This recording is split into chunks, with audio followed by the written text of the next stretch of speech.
Police arrested 2 people after catching them with drugs. One had 8 grams of meth in their luggage, the other 11 pounds of fentanyl. That's enough to kill more than 2 million people. Megan Kernan looks at how much deadly fentanyl is being trafficked here in our state. Before dawn, Nashville woke up to a nightmare. The city was wrapped in silence until helicopters began circling low, their searchlights cutting across rooftops. Sirens screamed from every direction, doors were kicked in, and families jolted awake to pounding fists and shouts in the dark. By sunrise, what locals saw outside their windows looked less like a police operation and more like a city under siege. Entire streets were blocked off, armored vehicles lined neighborhoods, and heavily armed agents dragged people out in handcuffs. Neighbors whispered nervously from behind blinds, clutching their children, unsure of what danger was still lurking.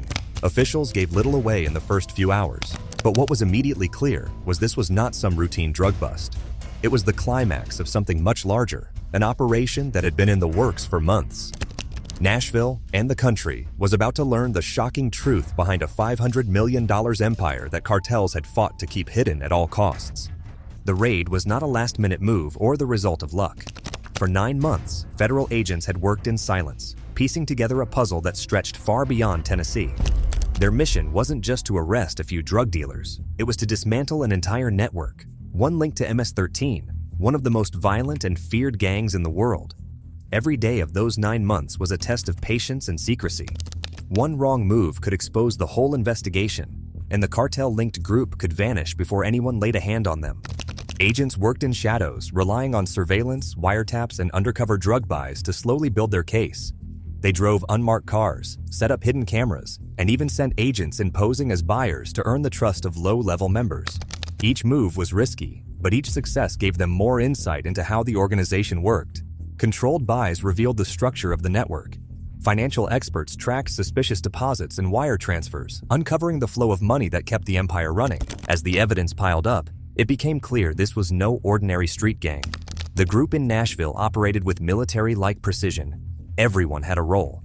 Some focused on smuggling shipments into the city, others managed storage, while a separate wing handled distribution. Another crew was tasked with intimidation and enforcement, ensuring no one dared to betray the group. Each layer was isolated from the other, so no single person had the full picture. Even if a low-level dealer was caught, they could only give up fragments, leaving the leadership in the shadows. This strategy made the group hard to catch. They constantly changed meeting spots, swapped burner phones, and altered their codes. A simple phrase about the weather might mean a shipment had arrived. A casual mention of a family gathering might signal a drug delivery. Every time investigators found a lead, the cartel shifted its strategy, forcing agents to start over. By late summer, the DEA reached a turning point. They had enough evidence to strike, but timing was everything. Wait too long, and the suspects might vanish. Move too early, and parts of the network would survive. Weeks of careful planning led to one bold decision: hit every critical location at once. Tennessee, California, and Oklahoma would all be struck simultaneously, leaving the cartel no room to breathe, no time to hide, and no way to recover. When dawn came, the operation exploded across the city. Helicopters hovered above, tactical teams stormed homes, and handcuffed suspects were dragged into waiting vans. By the end of the morning, 17 people were in custody. But the real story was not the arrests. It was what agents found inside the safehouses and warehouses that stunned even the most seasoned investigators. This was no back alley stash. These were full-blown distribution centers designed to operate like legitimate businesses. Crates stacked to the ceiling were filled with drugs of every kind: marijuana, cocaine, counterfeit prescription pills, THC vapes, and even rare liquid psilocybin. Nothing was sloppy. Everything was neatly packaged, labeled, and ready to move. The estimated value? $500 million.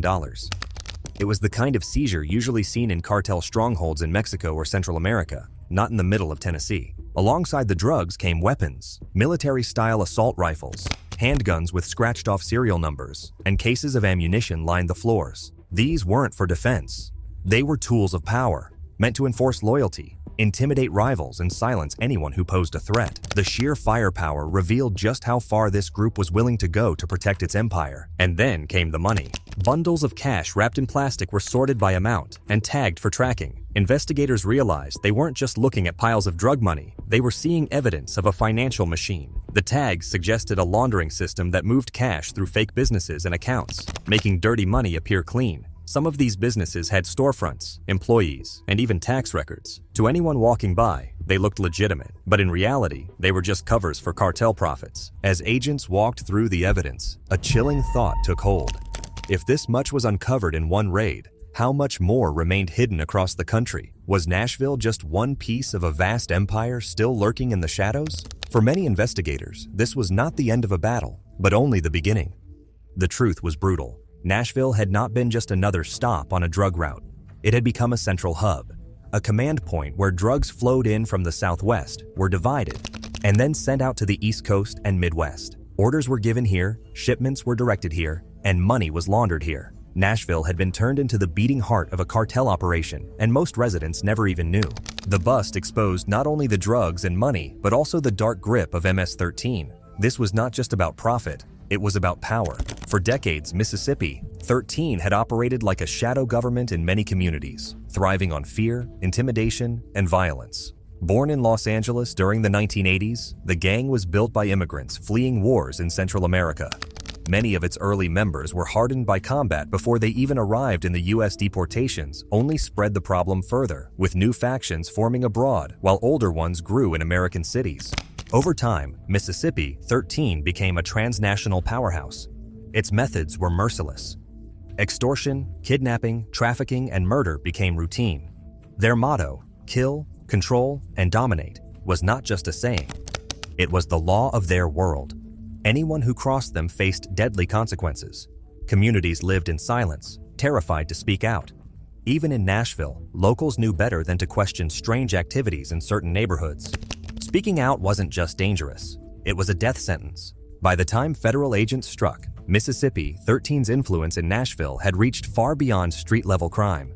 They weren't just pushing drugs, they were running a sophisticated machine that connected multiple states and funneled millions of dollars through secret channels. What unfolded that morning was not just a major drug bust, it was a strike at the heart of an empire. But the deeper the DEA looked, the darker the picture became. Behind every seized crate, every hidden gun, and every bundle of cash lay evidence of a network bigger and smarter than anyone had realized. The Nashville raid was a victory, but it also raised a terrifying question. If this was what they had uncovered in one city, what else was still hidden in the shadows across America? What made the Nashville raid so extraordinary wasn't just what was found inside the safehouses. It was the way the network had been built to stay invisible. Investigators realized that for years, this cartel-linked group had been moving massive shipments right under everyone's noses. They disguised their product inside freight shipments, delivery trucks, and rental vehicles that blended in with everyday traffic. On the outside, these trucks looked like they carried groceries, construction supplies, or furniture. On the inside, they carried drugs worth millions. Drivers were equipped with fake invoices and delivery logs. If they were ever pulled over, the paperwork made everything look completely legitimate. Even seasoned officers could barely tell the difference. Safe houses were another piece of the system. They weren't obvious hideouts in abandoned warehouses. Instead, they were normal-looking houses in quiet neighborhoods, often close to highways for quick getaways. Families living nearby had no idea that, just a few doors away, huge amounts of drugs, cash, and weapons were being stored. Some of these houses even had escape tunnels or hidden compartments designed to keep evidence safe if a raid ever happened. It was only after the bust that neighbors realized the danger that had been right next to their homes. Communication was just as carefully controlled. Members used prepaid burner phones, switching them out weekly to avoid tracking. Their conversations were coded, so even if someone listened in, the words would sound harmless. A mention of good weather might mean a shipment arrived safely. A reference to a family dinner might signal a meeting or delivery. This kind of coded talk made the group almost impossible to track without months of surveillance. Recruitment was tightly guarded. Some were drawn in with promises of money and power. Others were forced in through threats. Locals in certain communities knew exactly who held the power. Speaking out against them was unthinkable. People believed not just their own lives, but their families' lives would be at risk if they ever crossed the wrong person. Over time, fear became one of the cartel's strongest weapons. It silenced entire neighborhoods and allowed their network to grow in plain sight. For the DEA, the challenge wasn't just the size of the operation. It was that no single agency could see the whole picture on its own. The DEA had expertise in drugs, but this network wasn't only about trafficking. It also involved weapons, finances, and international connections. In the past, Other investigations into similar groups had failed because agencies worked separately. Each had part of the puzzle, but no one saw the whole thing until it was too late. This time had to be different. That's why a massive multi-agency task force was formed. The DEA took the lead, but pulled in the FBI, ATF, ICE, local police, and even the U.S. Marshals Service. Each group handled a specific part of the case.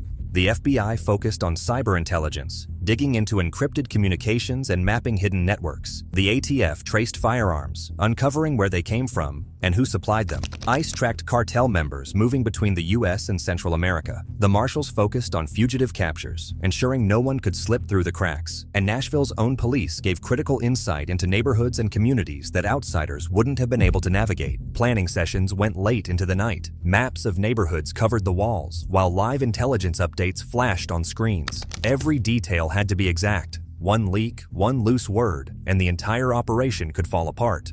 The cartel could move its shipments, hide its cash, or simply vanish. Timing was everything. Agents knew that the raid had to hit multiple states at the exact same moment. If even one location was tipped off early, the rest of the network could scatter. The morning of the raid was chaos by design. Teams moved in simultaneously in Tennessee, California, and Oklahoma. Doors were kicked in at the exact same second.